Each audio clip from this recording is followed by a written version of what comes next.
রামু, এই নাও গাড়ির চাবি, গাড়িটা বের করো। এ কি, তোমার চশমাটা ভাঙা কেন? কালকেই তো তুমি নতুন চশমা কিনলে। ভেঙে গেছে ম্যাম। সেটা তো দেখেই বুঝতে পারছি, কিন্তু ভাঙলোটা কি করে সেটাই তো জিজ্ঞেস করছি। আসলে ম্যাম ওটা তো হ্যাঁ ম্যাম, সরি, আসতে একটু লেট হয়ে গেল। প্লিজ চলুন, আর দেরি করা ঠিক হবে না। হ্যাঁ যাচ্ছি, এক সেকেন্ড। কি হলো রামু? চশমাটা কি করে ভাঙলো সেটা তো বললে না। ও কিছু না ম্যাম, হাত থেকে পড়ে ভেঙে গেছিল। আপনি চিন্তা করবেন না, মাসের শেষে বেতন পেলে নতুন একটা কিনে নেব।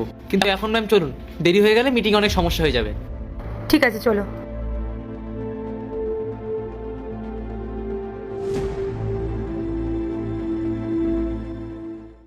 রিয়া, তুমি একটা কাজ করো, তুমি রামুকে কিছু টাকা দিয়ে দিও। বেচারা চশমাটা ভেঙে গেছে,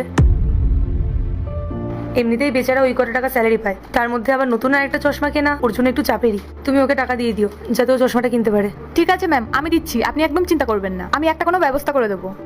ঠিক আছে ম্যাম, তাহলে আমি আমার কেবিনে গিয়ে কিছু কাজ বাকি আছে সেগুলো করে নিই। যাও।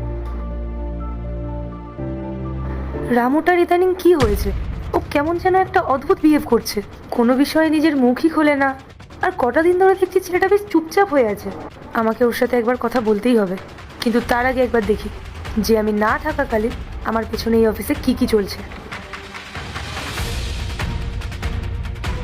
এটাই মোক্ষম সুযোগ, এই সুযোগেই টাকাগুলো বের করে নিই।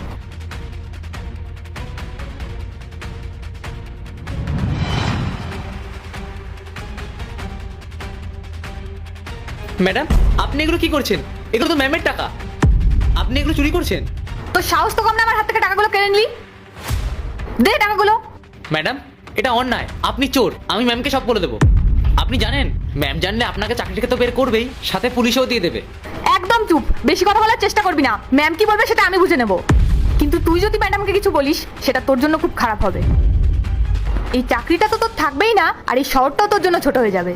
আপনার এই হুমকিতে আমি ভয় পাই না, আমি ম্যামকে সব জানাবো, কেউ আমাকে আটকাতে পারবে না। তুই এভাবে মানবি না, তাই না?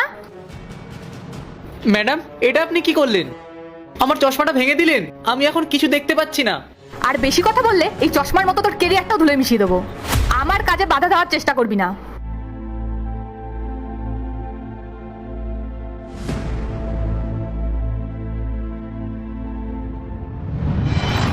তার মানে রামুর চশমাটা এমনি এমনি ভেঙে যায়নি, ওই চশমাটা রিয়া ভেঙেছে। আর রিয়া আমার ব্যাগ থেকে টাকা চুরি করেছে, আর সেটা রামু দেখে ফেলায় ও রামুকে এমনভাবে হুমকি দিয়েছে যার জন্য ছেলেটা আমাকে সত্যি কথাগুলো জানাতে পারেনি। রিয়া, তুমি অনেক বড় অন্যায় করেছো। তোমার এই মিথ্যে নাটকের পর্দা তো আমি ফাঁস করবই। আর রামু,